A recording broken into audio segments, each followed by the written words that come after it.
Good evening বন্ধুরা, আমি আশা। আমার চ্যানেল ক্রিয়েশন অফার সাথে আপনাদের সকলকে স্বাগতম। আজ আমি আপনাদের সঙ্গে শেয়ার করব কিভাবে এইরকম নরম তুলতুলে ফোঁড়যুক্ত জালিদার চিতই পিঠা বানানো যায়। চলুন রেসিপিটা শেয়ার করি। এখানে আমি একটা মিক্সিং বোলের মধ্যে নিয়ে নিলাম চালের আটা বা চালের গুঁড়ি। যার যতটা প্রয়োজন ততটাই নেবেন। এখানে আমি 2 বাটি নিলাম।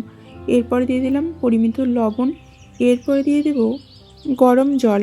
এই জলটা যদি অতিরিক্ত গরম হয়ে থাকে তখন একটু ভেপারটা কাটিয়ে নিলেই হবে, অথবা দেওয়ার পরেও অল্প একটু ঠান্ডা জল মিক্স করে দিলেই হয়ে যাবে। এখন আমি অল্প অল্প করে জল মিক্স করে একটা থিক ব্যাটার বানিয়ে নেব। থিকনেসটা আমি আপনাদের সঙ্গে ডেফিনেটলি শেয়ার করব। এই যে ঠিক এই রকম একটা ঠিক ব্যাটার হবে। তো চলুন, এখন আমি উনানটা জেলে মাটির একটা তাওয়া বসিয়ে দিয়েছি।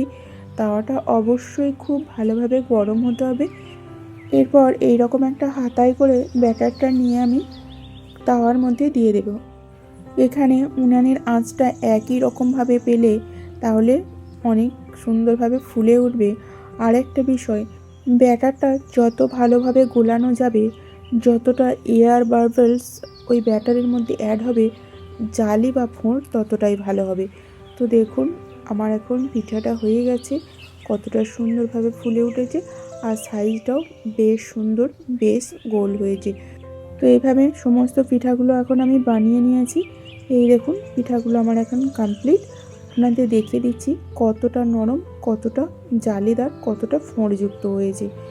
এই দেখুন, হাতের মুঠোতেই সুন্দরভাবে নরম তুলতুলে দেখুন বোঝাই যাচ্ছে। সাধারণত ক্ষেত্রে ধারগুলো অনেকটা শক্ত হয়ে যায় বা তলাটা লেগে যায় বা এতটাও ফোঁড়যুক্ত হয় না। যদি এই রকম ছোট ছোট টিপস ফলো করে পিঠাগুলো বানানো হয় তাহলে অবশ্যই এই রকম সুন্দর নরম তুলতুলে জালিদার হবে। তো আপনাদের কেমন লাগলো রেসিপিটা অবশ্যই কমেন্ট করবেন বন্ধুরা। আজ তাহলে আসি, আবারও দেখা হচ্ছে পরবর্তী ভিডিওতে নতুন একটা রেসিপির সঙ্গে।